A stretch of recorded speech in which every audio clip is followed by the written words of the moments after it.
Commander Serlek let out a slow hiss of boredom as the massive war fleet closed in on the pale glow of a distant star.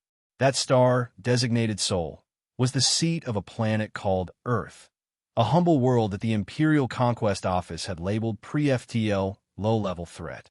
Serlek leaned back against the cushioned surface of the command chair, letting his segmented arms rest on the armrests.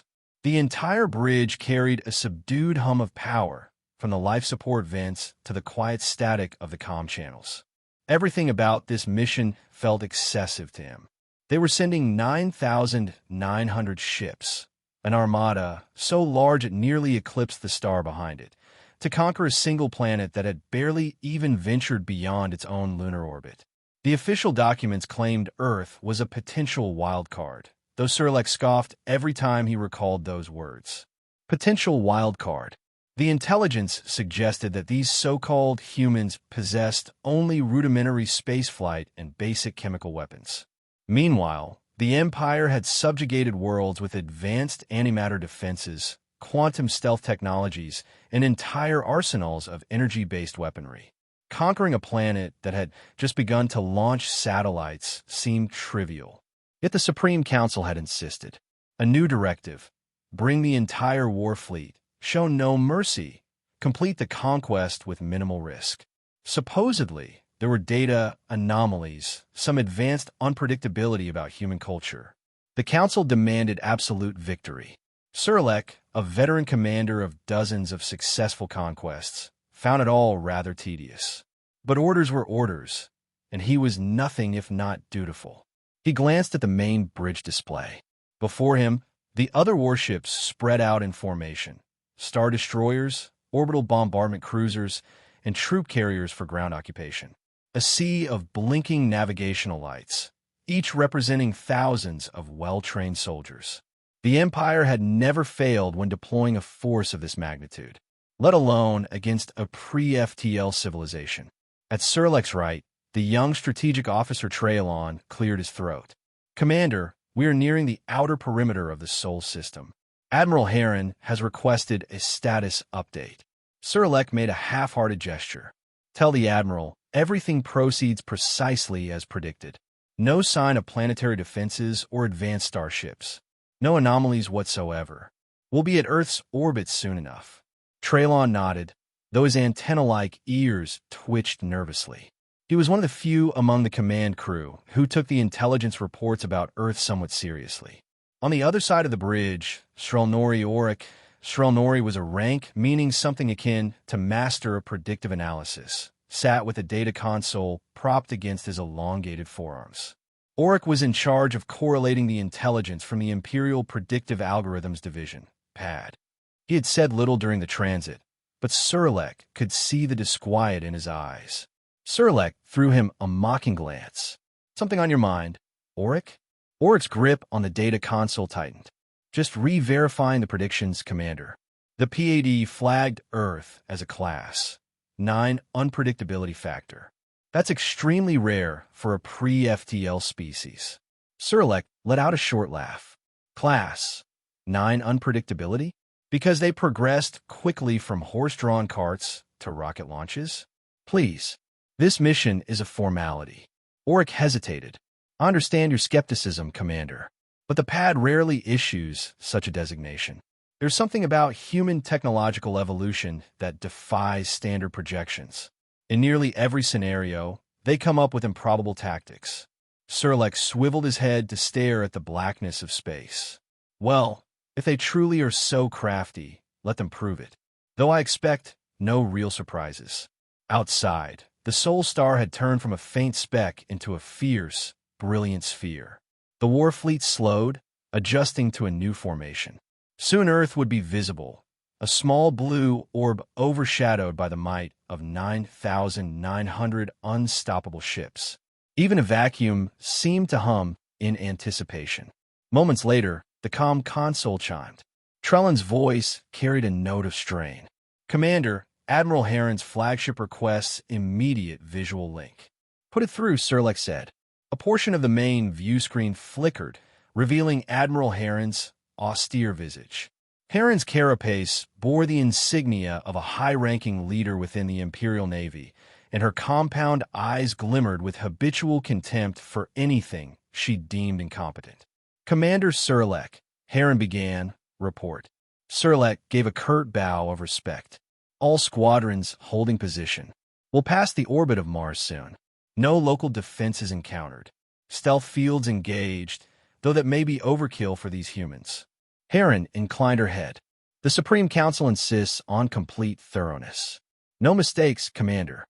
Earth is designated a top priority conquest." "Understood, Admiral, though I still fail to see why 9,900 ships are necessary." Heron's mandibles clicked in warning. "Because the Council commands it. That should be reason enough." Surlek repressed a sigh. He understood the chain of command well enough. "Yes, Admiral. Proceed, Commander. I expect your next report when you reach Earth orbit."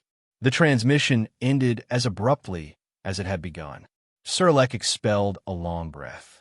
He glanced around the bridge, noticing how quiet the crew had become. The tension was unmistakable. Perhaps they all sensed something more was at play here. Orders of this magnitude never came lightly, especially for what the Empire considered a primitive world. Traylon cast a wary look in Surlek's direction. "Commander, shall we initiate final approach?" Surlek nodded. "Yes. Begin the approach, standard formation. Let's put an end to this farce." They arrived at the orbital threshold in less than an hour, sublight engines humming in perfect unison.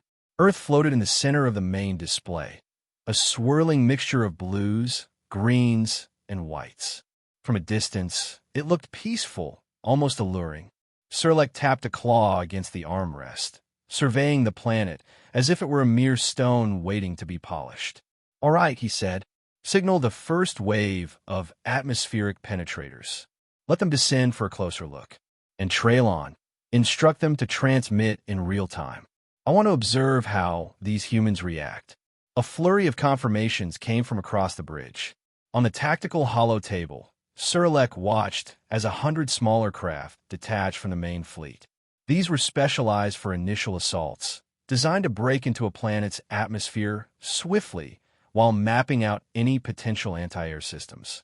That was the standard procedure, one that had worked on dozens of worlds. But as they began their descent, something peculiar began to happen. "Commander," Oryx said, voice tight, picking up unusual fluctuations in the penetrator's guidance channels. Surlek sat up straighter. "Unusual how? We're losing partial control. Guidance signals are being scrambled at the upper ionosphere." "Scrambled by what?" Surlek tried to keep the edge of alarm out of his tone. "Are they firing projectiles at us?" "Negative." Oryx's antenna trembled in confusion. "No energy weapons detected. No ballistic traces either. It's as if the guidance signals are being hijacked by some external wave pattern. The penetrators are veering off course." On the display, a series of red icons began to blink. One after another, the penetrators spiraled unpredictably. Surlek watched in mounting disbelief as at least 2 collided and exploded in fiery bursts. Another 4 found themselves locked in strange orbits that flung them back out towards space, while others plummeted into Earth's atmosphere at dangerous angles. This was not the straightforward conquest he had imagined. "Order them to pull up," he barked, but Traylon shook his head. "Commander, the penetrators aren't responding. Our transmissions are getting flooded by mathematical sequences." A frown twisted Surlek's mandibles. "What sort of sequences?" Traylon scanned his console. "Primes, fractals, all repeating. It's saturating the comm channels." "Commander Surlek," someone else called out. "We have multiple craft going down in flames. The hulls are glowing from atmospheric friction, and the pilots can't regain control." Surlek felt his chest tighten. Could these humans have discovered some advanced hacking method? But that seemed implausible. The Empire's encryption technology was quantum-based, nearly impossible to crack. How could a species that had barely reached its own moon possibly do this? "Raise the second wave," Surlek ordered. "Have them approach from behind the planet, away from these satellites." "Launching now," or it confirmed. "But Commander, if the humans have the means to jam or hijack our signals," approaching from a different angle might not help. I refuse to believe a world at this level has developed technology that can override our own, Sirlex snapped. Monitor them carefully. He stared back at Earth's image. I want an explanation, he muttered to himself, for how these apes are besting us. The second wave fared no better. Though they descended from a night side of the planet, they soon found themselves immersed in a lattice of electromagnetic signals emanating from ground-based installations. The Empire had never witnessed such pinpoint manipulation of frequencies. The humans, it seemed, could detect every nuance of Zarthan guidance signals. Then they inverted or canceled them with a precision that was downright uncanny. One by one, the second wave ships either crashed, spun out of orbit, or were forced into emergency landings. Alarmed voices resonated through Sirlex's command deck as the data poured in. He could see that nearly 60 ships were already unaccounted for, an appalling loss, given the minimal threat level they'd expected. His shock turned into a cold fury. He had never lost more than a handful of ships in any prior invasion. The deadliness of Earth's defense was not from giant lasers or nuclear warheads, but from a sophisticated infiltration of the Empire's own technology. Sirlex wondered if any of the humans' alliances beyond Earth could be assisting them. Trellan's voice cut through his thoughts. Commander, we have an incoming message. It's from Earth. Sirlex's upper limbs flexed. Put on screen. The comm system chirped, and the main display switched from Earth's swirling clouds to the image of a human officer wearing a dark uniform. She had coffee-colored skin, short-cropped hair, and carried an air of calm authority. I am General Audrey Jefferson of Earth's United Defense, she said without preamble. Commander Sirlex, you are leading an unlawful invasion of our planet. We request that you withdraw. Sirlex's eyes narrowed. You speak our language? How is this possible? Jefferson offered a small, humorless smile. Let's call it advanced preparation. Commander, we have no desire to see further bloodshed. However, we will continue to defend ourselves by any means necessary. The corners of Sirlex's mouth twitched in frustration. By any means necessary? General Jefferson, you are dealing with the might of the Imperial War Fleet, 9,900 ships strong. You have only tasted the initial waves. She nodded gravely, not a hint of fear in her expression. Yes, we're aware, but it doesn't change the fact that we will not surrender our world. Sirlex's irritation flared. You realize you've destroyed nearly 100 ships of the Empire already? Jefferson hesitated, then said, We haven't destroyed most of them outright. We've incapacitated them. Our preference remains to neutralize your forces without mass casualties, if possible. The statement was so bizarre Sirlex could only let out a derisive huff. You're telling me you're being merciful? Against a force that outnumbers and outguns you in every possible way. She tilted her head. Let's just say we know about your technology, Commander, more than you might expect. This conflict need not continue if you leave now. Before Sirlex could respond, the transmission cut off. He slammed a fist on the armrest in anger, casting an incredulous glance at Auric and Traylon. Is this a joke? They jam our systems, cause our ships to crash, then talk about mercy. Auric spoke in a measured tone. Commander, the data from the second wave is consistent. The humans appear to be using a method that hijacks our control frequencies. Our encryption is worthless against it. Sirlex nearly rose from his seat. That's impossible. Our encryption is the result of centuries of research. Are you suggesting they've cracked it in mere decades of spaceflight? Auric swallowed. There's another explanation. They're not working alone. It's possible an outside force has given them advanced knowledge or partial technology. An uncomfortable hush fell over the bridge. The Empire rarely encountered civilizations that could match its technology, let alone surpass it. Sirlex had heard rumors of certain hidden powers lurking in the galaxy, but the Imperial Navy had never confirmed any such thing. He took a steadying breath. Contact Admiral Heron. She needs to know about these developments. When Admiral Heron's visage reappeared on the bridge display, Sirlex could sense her mounting frustration. Commander Sirlex, she snapped, you've lost nearly 200 ships. I want answers. The humans aren't acting within normal parameters, Serlek explained, summarizing the sabotage of their guidance systems, the bizarre signals, and the direct conversation with General Jefferson. They might have advanced allies or technology well beyond their apparent level. Heron's mandibles clicked in agitation. Allies? What allies? There are no known major civilizations in this spiral arm except for us. If an external force is supporting them, name it. That's precisely the problem, Admiral, Serlek said. We don't know. Could be something rumored like the old scribes or the Fermi regulators. Or it might be a brand new player. Either way, the humans are prepared in ways we never anticipated. There was a pause as Heron considered. The Supreme Council will not accept a retreat. Use the rest of the fleet to bombard strategic coordinates. Break their planetary defenses in a single, overwhelming strike. If they can jam our signals from the surface, then we'll simply erase their surface from orbit. Serlek grimaced. He had no moral qualms about bombardment. The Empire had done so many times on other worlds. But something about this planet's defenses was unlike anything he'd seen. Admiral, you understand that if they can hijack ship systems, we risk losing entire bombardment squadrons. We might be handing them more vessels to capture. A shadow crossed Heron's face. Your objections are noted. The Council demands results. Commence orbital bombardment within the hour, Commander.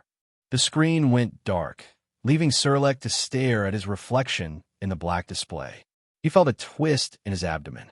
Even if they turned Earth into a wasteland, would that guarantee a victory? Could these humans simply disrupt every bombardment path? The mystery gnawed at him.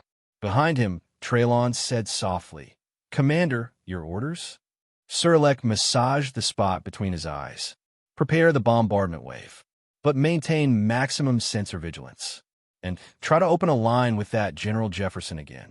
I want to see if they'll reveal more before we initiate a scorched earth approach. Less than half an hour later, Serlek stood before the main console, observing the final checks for the orbital assault. Long-range cannons charged with crackling energy, aiming for designated impact zones chosen by Imperial strategists. The planet's surface maps showed the large continents and ocean expanses, with potential targets near major population centers. Yet as the countdown began for the first volley, an alarm klaxon blared. Oryx's voice rose above the din.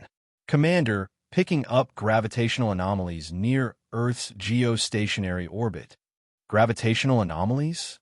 Serlek repeated, feeling a bizarre chill. Explain. Oryx stared at his console in disbelief.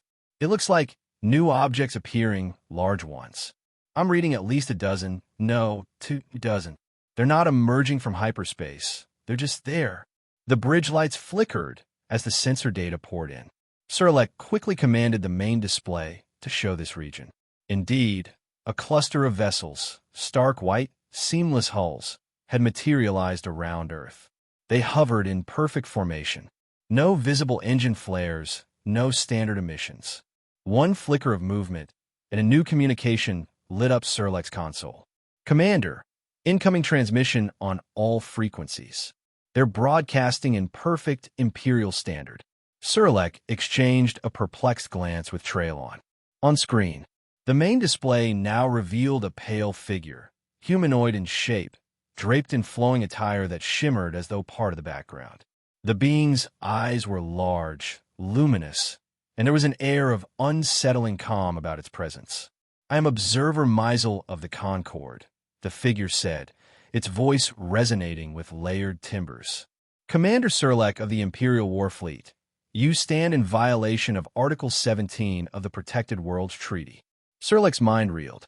The Protected Worlds Treaty? He had heard ancient stories, long dismissed as myths, about a coalition of hyper-advanced species that once policed the galaxy. The Empire's official stance was that such legends were fantasies, or that if the Concord had existed, it was long gone. Meisel continued in that same unsettling tone. Earth is a protected world. Your aggression here is unauthorized. Cease your assault immediately, or the Concord will intervene. For a full 5 seconds, no one on Serlek's bridge spoke. Then Serlek found his voice. What, is the meaning of this? The Empire has never recognized any such treaty. That is unfortunate, Meisel said gently, since your ancestors signed it. On the screen, Meisel pressed a hand against what might have been a console. The data is preserved in the Concord archives. Your species was among the founding signatories tens of thousands of cycles ago. A hush fell over Serlec's crew. Even Auric looked stunned, as if the foundation of everything they knew had been pulled out from under them. Serlec felt a flicker of rebellious disbelief. Impossible, he said, though his tone lacked conviction. We have no records of that. Records can be lost or buried. Meisel's gaze penetrated Serlec with an intensity that transcended the view screen. Nevertheless, we enforce the treaty. Your presence here, with the intention of conquest, violates the highest statutes of the Concord. You must withdraw. A wave of static raced across the comm lines as more of these mysterious white ships appeared, blinking into existence as if reality itself bent to their will. Serlec's sensors showed no recognizable power signatures.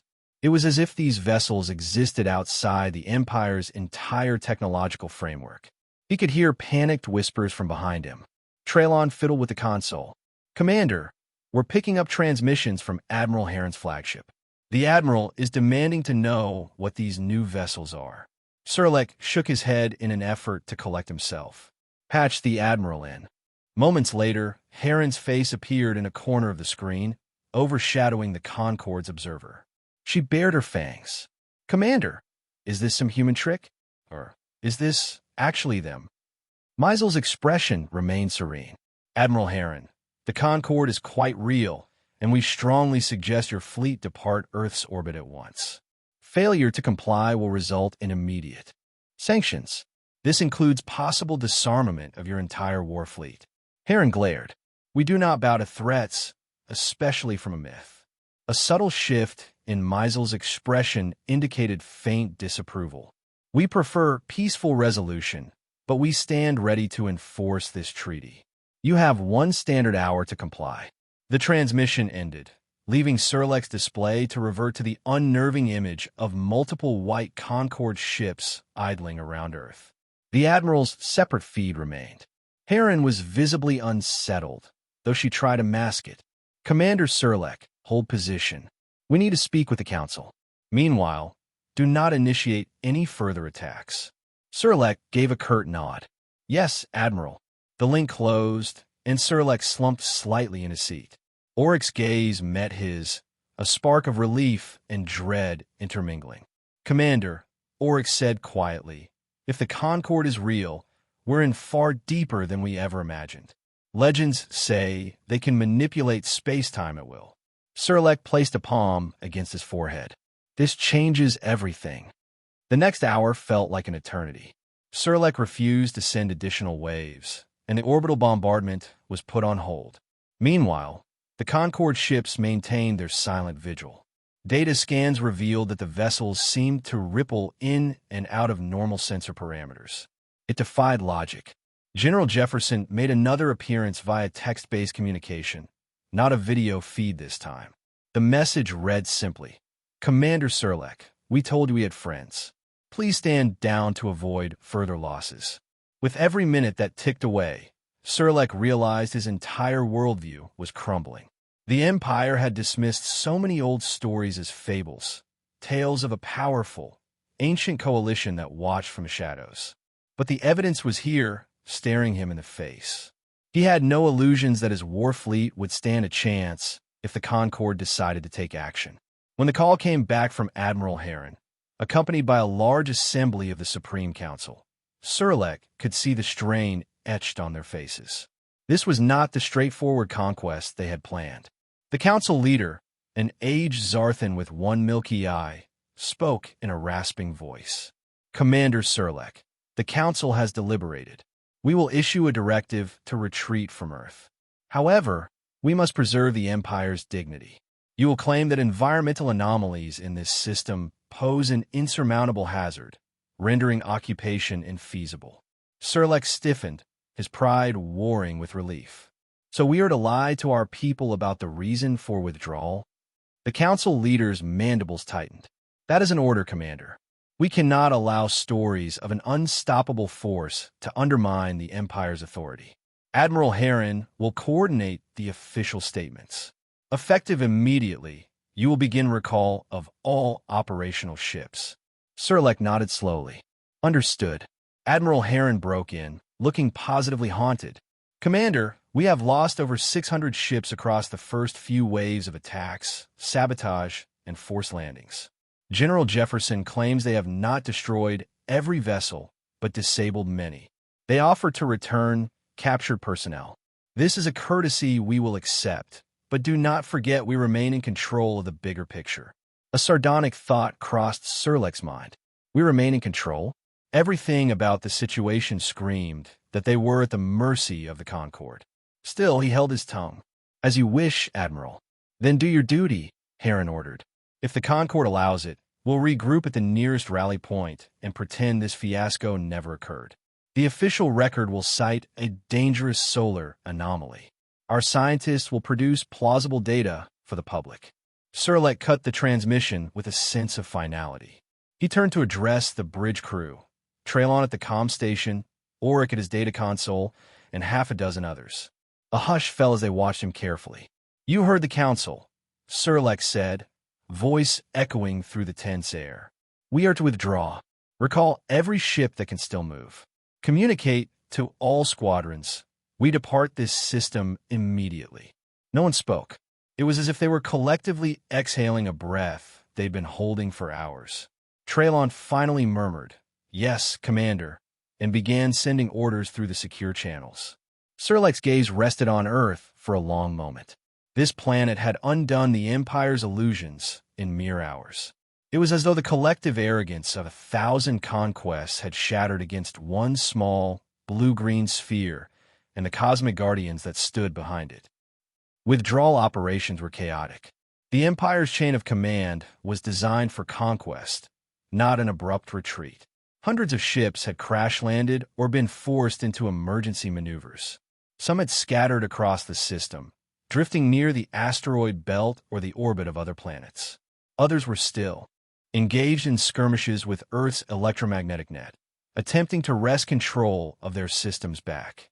Serlek supervised from a bridge, issuing comm instructions to a fleet in partial disarray. Now and then, he glimpsed the pale silhouettes of Concorde vessels in the sensor readouts. They never attacked, but their presence was an unmistakable threat. While the largest portion of the war fleet collected at a safe distance from Earth, Serlek tried to hail General Jefferson once more. It felt odd to initiate contact with an enemy, especially one Serlek had intended to subjugate mere hours ago. But he needed answers. The comm channel crackled. This time, Jefferson's face reappeared. She did not look triumphant, more resigned than anything. Commander Serlek, she greeted with a nod. Have you come to accept our request? He inclined his head. We are leaving. The order has been given. Our leadership has decided Earth is not worth the risk. I'm told you will release our captured soldiers and disable the interfering signals. Jefferson nodded. We will. Our defense protocols were designed to incapacitate rather than annihilate. Once your ships have vacated Earth's orbital space, we'll coordinate with you to safely return any remaining crews. Serlek exhaled. And the Concorde? Her expression was unreadable. They will do as they see fit. Technically, we humans aren't full members of the Concorde. We're a protected world, which means limited contact.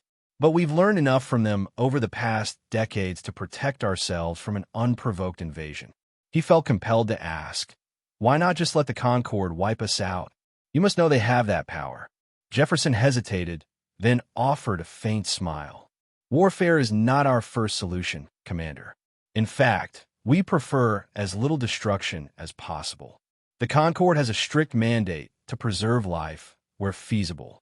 We've been preparing for your arrival for a long time, quietly, methodically, using the minimal assistance permitted by the Concorde's guidelines. Enough to defend Earth, no more. A flicker of something close to respect stirred in Serlek's chest. You were under no illusions about the Empire's military might, yet you stood ready. He found himself adding, in a subdued tone, we misjudged you. She nodded. Yes, you did. And you might misjudge other worlds too if you continue on your path of blind conquest. Before he could reply, Jefferson signed off. The view screen returned to the swirling planet once more. Serlek couldn't shake the lingering weight of her words. You might misjudge other worlds too if you continue on your path of blind conquest. They left Earth's orbit that day. Concorde ships escorted them until they exited the outer fringes of the Sol system. Once the war fleet was a safe distance away, the Concorde presumably lifted its direct oversight, though Serlek had no doubt some invisible watchers remained. The official count showed that of the 9,900 ships, fewer than 8,700 had made it out intact. More than 1,000 were entirely lost or stuck in a disabled state around Earth, their crews awaiting rescue. An unthinkable toll for what was supposed to be a routine victory. Back at the rally point, deep in interstellar space, Admiral Heron took command of the official narrative. She held a closed meeting of all senior officers, wherein she repeated the Council's decree. The entire operation was an unforeseen environmental disaster. Any talk of Concorde or advanced human technology would be considered treason. Ship logs were ordered purged. Survivors from the crashed vessels would be recovered quietly, their testimonies sealed. Serlek stood in the assembly alongside dozens of other captains and subcommanders, biting back disbelief as Heron wove the fictional account. She concluded with a cold warning. All evidence of human interference or alleged Concorde intervention is hereby classified. This is the will of the Supreme Council. Failure to comply will result in severe punishment. Her gaze lingered on Serlek, as though she suspected him of harboring rebellious thoughts. Serlek returned her stare without blinking, 1,000 unspoken words swirling in his mind. A year ago, he would have laughed at the idea that the Empire would cower before any force. But now he had personally witnessed the unstoppable presence of the Concorde. He knew the Council's official narrative was a farce, and that Earth was more than capable of defending itself. When Heron dismissed the assembly, Serlek lingered near the exit. A few subcommanders gave him nervous smiles or curt nods. Others averted their eyes. Even among his own people, Serlek felt like an outsider, burdened by a truth they all wanted to bury. These officers would have preferred an easy lie, pretend Earth was never a threat, pretend no unstoppable galactic power had told them to back off. Pride was a stubborn thing. Auric approached him, data console tucked beneath an arm. "Commander," he said quietly, "I need to speak with you. Privately." Serlek led him to a quiet corner of the corridor. "Yes, Auric." The smaller officer's eyes darted around before he spoke in hushed tones. "I've reviewed the logs that we're supposed to erase. The frequency interference, the gravitational anomalies, the advanced cryptography. Commander, we could learn so much if we studied them." Serlek let out a bitter chuckle. "You think the Council cares about that? They want it hidden, not studied." Auric took a trembling breath. "That's why I plan to keep a copy, no matter the risks. If the Empire truly wants to survive in a galaxy that holds powers like the Concorde, we must adapt. If we keep ignoring reality, the next confrontation could be our final one." Serlek's gaze hardened. "You realize that if anyone discovers your intentions, you'll be executed." "I know," Auric said, "but ignorance is a worse sentence." For a moment, Serlek considered advising him not to do it, to obey orders and live. But the memory of Earth's unstoppable defense and the Concorde's calm declaration of authority gnawed at him. The Empire desperately needed knowledge. Perhaps Auric was right. "Be careful," Serlek said at last. "I can't protect you if someone finds out. But if you succeed, let me know. The next time we cross paths, I might have questions." A small glow of gratitude lit Auric's features. "Thank you, Commander. May fortune favor us both." The return journey to Imperial space was subdued. There were no victory celebrations. The fleet traveled at higher than usual speed, as if trying to outrun a ghost. Serlek spent most of his time in the privacy of his quarters, reviewing redacted logs, listening to survivors' accounts. He heard the same story. They'd expected an easy conquest, found themselves jammed or crashed without ever facing a direct conventional weapon, then discovered that Earth was under the guardianship of a power that could appear anywhere, anytime. Surlek replayed his conversation with Jefferson in his head, analyzing her tone. She could have demanded retribution or destroyed the entire war fleet while it was vulnerable. Yet she had shown restraint, intelligence, and something else, perhaps compassion.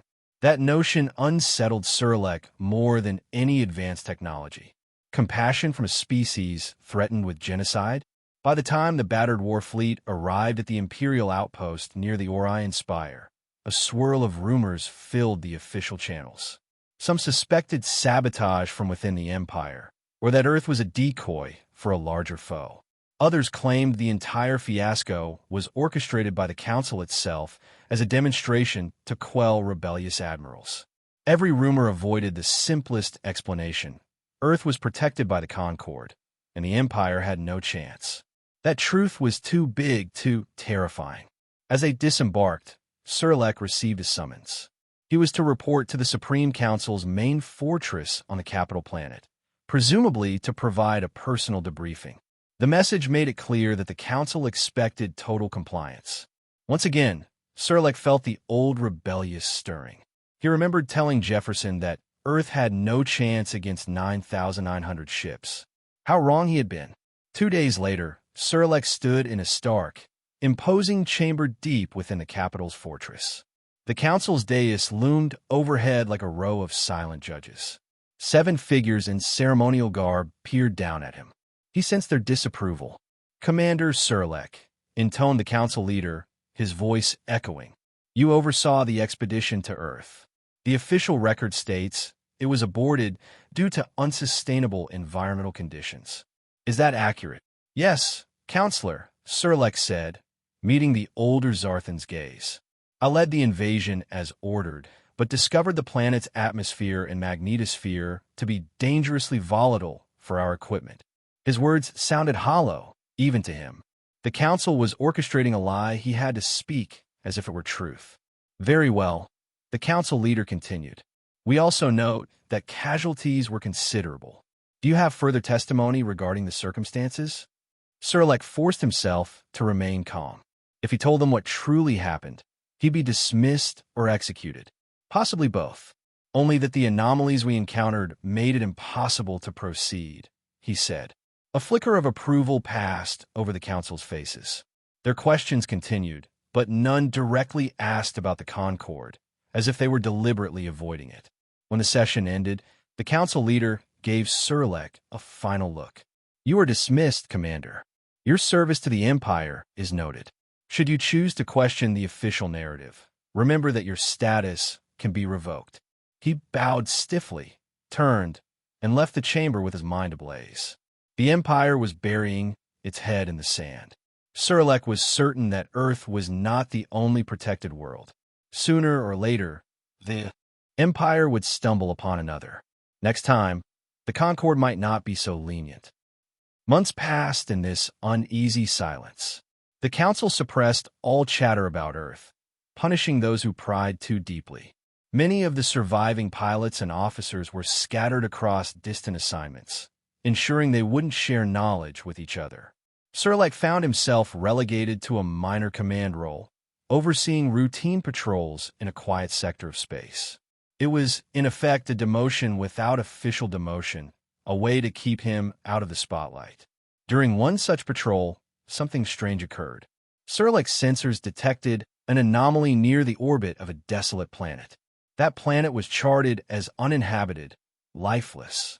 Yet the readings showed an energy fluctuation reminiscent of what they had seen around Earth. Surlek felt a surge of caution. Before he could dispatch a team to investigate, the fluctuation disappeared. Then a single vessel emerged, sleek, white, featureless, like those he'd seen in Earth's orbit. A Concord ship. Surlek's heart pounded. It must have recognized his command codes, because moments later, a text message flashed on his console. "We meet again, Commander Surlek." He stared in stunned silence. Then another message. "You may not remember me. I am Observer Meisel. The Concord has been watching to see how your empire proceeds. Some of you are beginning to learn. If you ever seek an alternative path, a more cooperative relationship with the galaxy, the Concorde stands ready. Surlek wanted to respond, to ask 100 questions, but before he could utter a single word, the Concorde vessel vanished, leaving no trace. He stood on the bridge, hands trembling over the controls, flanked by confused officers. None of them had seen what he had seen, for the text was directed solely to his private console. He considered telling them, then thought better of it. The Empire was not ready for the truth. Later that night, as he compiled a coded personal log, Surlek reflected on the illusions and revelations. The Empire had nearly 10,000 warships, each bristling with weapons capable of obliterating entire civilizations. Yet a single protected planet, aided by a hidden galactic power, had forced them to retreat without firing a single conventional shot. The inherent hubris of the Empire was cracked, and Surlek suspected that if they continued ignoring the lessons of Earth, that crack would widen until the entire imperial edifice collapsed. He thought of General Jefferson's measured confidence, the way she said, "We know more than you might expect." He recalled the quiet might of the Concorde, which enforced ancient treaties that even the Empire's founders had apparently recognized. Perhaps there was a universe of treaties, hidden alliances, cosmic guardians. Perhaps the Empire's arrogance had blinded it to an entire realm of higher knowledge. In a sense, Surlek found the idea strangely reassuring. If humanity and the Concorde existed, maybe the galaxy wasn't just a playground for brute force. There were powers upholding something akin to order, or at least protection for those deemed valuable or unique. In the weeks that followed, Surlek kept thinking about leaving the Empire altogether. The notion was almost unthinkable. Deserters were punished with death, but he found himself drifting toward that possibility. What if there's a way to contact the Concorde to walk a different path? The final catalyst came 6 months after the Earth fiasco. Surlek's superiors reassigned him to a covert expedition, supposedly to survey a remote star system for future conquest. When he arrived with his small patrol flotilla, he discovered nothing but empty space. No habitable worlds, no resources. It was a fool's errand, obviously meant to keep him exiled from the core of the Empire. Yet in that starless void, a Concorde vessel appeared again. This time, Surlek did not hesitate. He launched a shuttle on his own, disabling the trackers, and approached the vessel. A corridor of shimmering light extended, pulling him inside. He was greeted by a being who might have been Maisel, or perhaps another observer, carrying the same tranquil aura. With only a few words exchanged, Surlek understood he had reached a point of no return. The Concorde welcomed those who sought to learn, to adapt. They had no desire to topple the Empire, only to remind it of old agreements and new realities. He left behind his rank, his uniform, and his ship. There was no turning back. Word spread through Imperial channels that Surlek's vessel had vanished in a freak accident. No debris was found. The official report labeled it an asteroid collision, absurd though that sounded. Most who heard the news simply shrugged. One more casualty in a galaxy brimming with hazards. Only a handful of individuals, like Auric or Traylon, might suspect the truth. Surlek had defected, seeking knowledge the Empire refused to acknowledge. Rumors whispered of a newly appointed Zarthan liaison officer with the Concorde, a figure with a scar across one mandible who occasionally displayed a sarcastic sense of humor, reminiscent of the old Commander Surlek. But no one within the Empire's core dared confirm that rumor. Years later, when people whispered about the invasion of Earth, it was always cloaked in half-truths and speculation. Some insisted it never happened. Others spoke of advanced human weapons or cosmic guardians. A few, in the highest echelons of power, knew the precise truth but said nothing.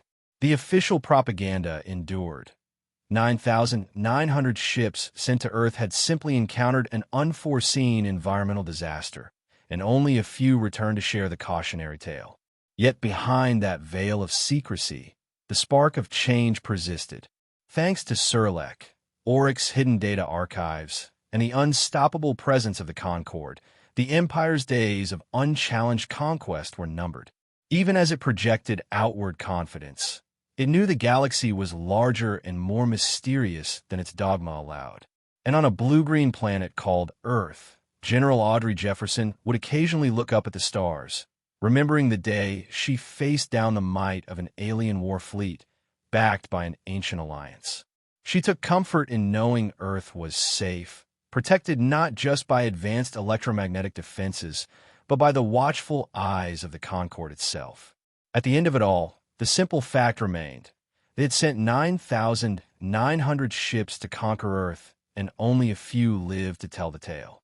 But those few, scattered and silenced, carried within them an understanding that might yet remake the galaxy. The real question was whether the Empire would learn in time, or whether Earth was only the first of many abrupt awakenings it would suffer.